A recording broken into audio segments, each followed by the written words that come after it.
Bonjour à tous, j'aimerais vous parler aujourd'hui de quelque chose qu'on peut rencontrer quand on a une sensibilité assez développée, voire exacerbée, quelque chose qu'on peut rencontrer dans la relation. Quand je parle de sensibilité exacerbée, ce que je veux dire, c'est que il peut arriver qu'on prête attention de façon un peu exagérée, de façon un peu forte, de façon un peu intense, à tous les modes d'expression de la personne qu'on a en face de nous, et que du coup, cette sensibilité nous fasse nous mettre en position de ressentir ou d'avoir l'impression de ressentir très fortement les sentiments que l'autre a. Et si c'est des sentiments positifs, ben c'est chouette. Et si c'est des sentiments négatifs, ça peut venir nous impacter, ça peut venir nous mettre sous tension et créer de la distorsion dans la relation. Et du coup, j'aimerais revenir sur comment on peut gérer ça.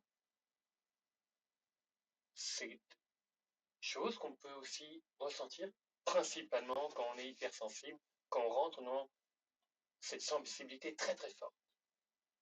Alors pour ça, j'aimerais revenir sur la communication non violente, sur la façon dont la communication non violente nous parle de la relation et des besoins qu'on peut avoir dans cette relation.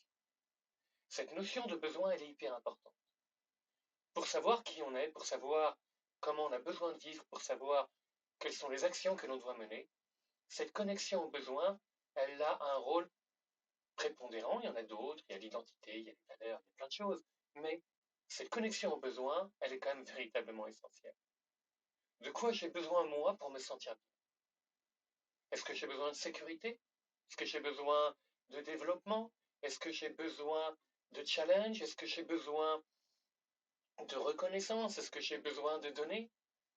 Tous ces besoins-là, ils ont une importance parce que quand on est en inadéquation avec ces besoins, on a souvent un sentiment de mal-être, de désalignement qui est très problématique. Du coup, ça nous amène à la question de comment on gère ça avec l'autre, de comment on gère nos besoins et les besoins de l'autre, et de qu'est-ce que je fais de mes besoins si je suis envahi par les besoins de l'autre. Pour Rosenberg, l'important, c'est déjà de pouvoir identifier ses besoins, et ça, c'est véritablement le premier point. Une fois qu'on a identifié les besoins, la question, c'est comment on en parle.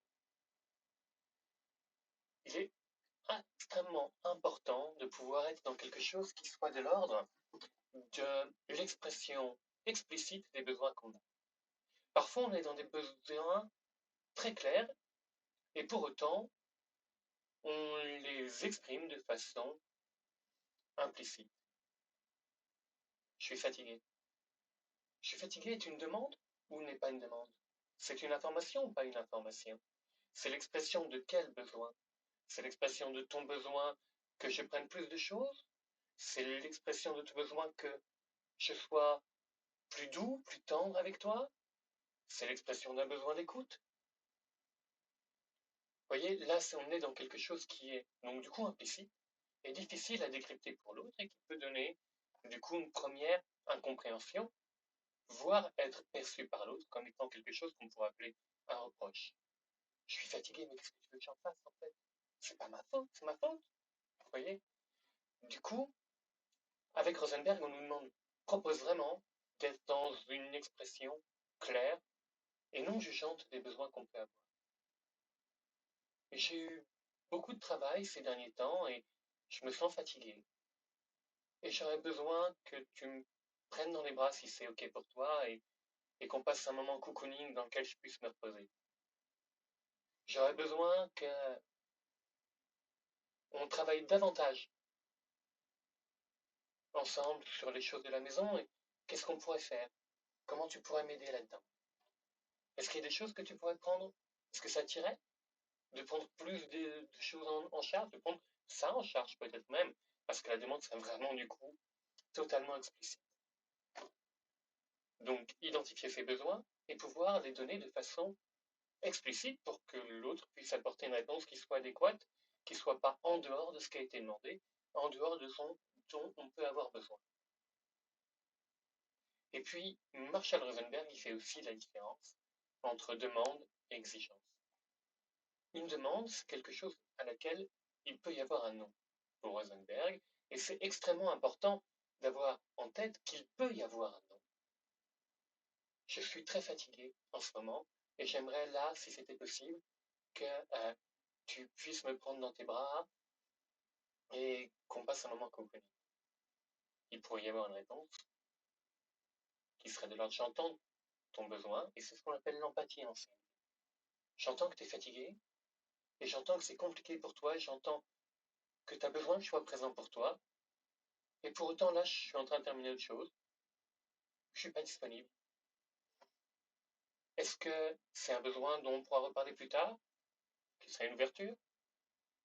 Ou simplement rester dans quelque chose où il y aurait très peu de justification et où ça pourrait être simplement non, je peux pas. Et ce non, il doit être entendu, sinon on n'est plus dans une demande.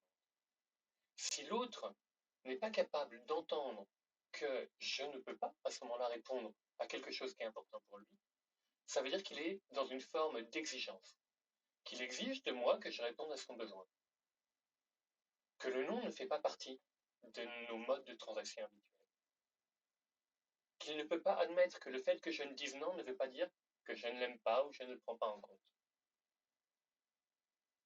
Quand une demande est une exigence, c'est qu'il y a sans doute un trouble dans la communication, dans l'équilibre, et puis sans doute chez la personne qui le refuse, des liens qu'il fait entre ce non et des conséquences. Si tu me dis non, c'est que tu n'as pas d'intérêt pour moi. Si tu me dis non, c'est que tu n'aimes pas. Si tu me dis non, c'est que tu n'es qu'un égoïste et que tu ne penses qu'à toi. Tout ça, c'est des équivalences complexes en PNL. On pourrait revenir sur ce point.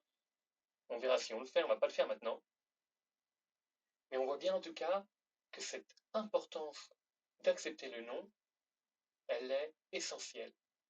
Parce que si je ne peux pas répondre non, ça veut dire que je dois me fondre dans le besoin de l'autre, et donc que je ne respecte plus, je ne suis plus dans le respect de mes besoins à moi, de mes valeurs à moi, de mes croyances à moi, de ma façon de vivre. Et donc ce décalage, je vais le payer. Je peux très bien accepter cette exigence et dire bah oui, je suis d'accord, ok. Ou le dire intérieurement, il y a bien sûr, tout en pensant que ce n'est pas en accord avec moi-même.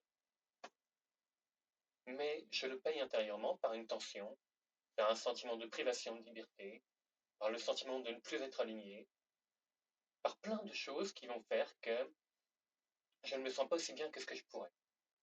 Et je ne ressens pas non plus l'autre aussi bien que je le pourrais, puisque je le perçois comme un oppresseur.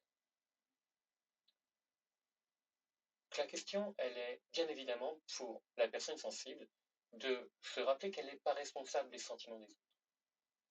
Elle est responsable de ses actions, elle est responsable d'avoir dit non et d'avoir protégé les besoins essentiels qui sont les siens. Mais qu'elle n'est pas responsable de ce que ça va engendrer chez l'autre. Et c'est toute la distinction que fait Marshall Rosenberg et d'autres entre une relation qui fonctionne et une relation qui ne fonctionne pas. Je peux être dans une relation dans laquelle mes besoins sont entendus et les besoins de l'autre sont entendus. Et que pour autant, ben, je ne sois pas responsable ou le seul responsable des besoins de l'autre. Ou alors je peux être dans une relation dans laquelle je suis le seul responsable pour l'autre de ses besoins, le seul à pouvoir les lui donner. Et dans ce cas-là, on va se retrouver dans des exigences qui vont venir limiter ma liberté à respecter mes besoins, et du coup, me retrouver dans une situation dans laquelle je suis désaligné, désaccordé, et finalement oppressé. J'espère que c'est clair. Cette distinction elle est hyper importante parce qu'elle est une des bases de la relation saine. Identifier ses besoins, pouvoir les formuler d'une façon qui soit entendable et explicite, et être dans une position où on peut recevoir un refus à un moment donné, où l'autre peut dire non, où je peux dire non, et que ce ne soit pas un commentaire définitif sur notre relation. Simplement, le fait que nos besoins ne se rencontrent pas toujours immédiatement au même moment, et qu'on puisse éventuellement ensuite revenir sur les besoins de l'autre à un moment où chacun est disponible, où nous sommes disponibles, où c'est possible pour nous, où c'est OK par rapport à nos besoins. J'espère que j'ai été clair, je vous souhaite une bon après-midi, une bonne journée, une bonne matinée là où vous en êtes. Et puis je vous dis à bientôt et peut-être que vous ferez quelques commentaires. Merci beaucoup.